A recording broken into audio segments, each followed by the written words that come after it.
দর্শক আমরা রয়েছি পাথরঘাটা শেখ রাসেল স্কয়ারের সামনে। এখানে আপনারা দেখছেন যে লাল গেঞ্জি পরা কিছু তরুণ ছেলেরা তৃষ্ণার্ত মানুষের মাঝে পানি বিতরণ করছে।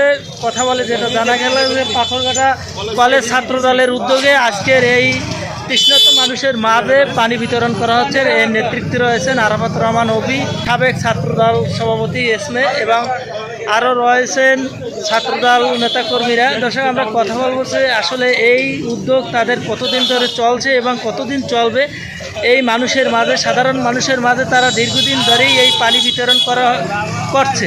দর্শক এছাড়াও আমরা দেখছি বিভিন্ন রাজনৈতিক দল পাথরঘাটা পৌরসভার ভিতরে বিভিন্ন সময় তৃষ্ণার্ত মানুষের মাঝে পানি বিতরণ করছে। তার ধারাবাহিকতায় আজকে দেখছি যে পাথরঘাটা ছাত্রদলের উদ্যোগে সাধারণ মানুষের মাঝে পানি বিতরণ করা হচ্ছে। আমরা কথা বলবো এখানে যারা এই দায়িত্বে রয়েছেন এবং যারা এই পানি বিতরণ করছেন তাদের সঙ্গে। সে পর্যন্ত আমাদের সঙ্গে সংযুক্ত থাকবেন।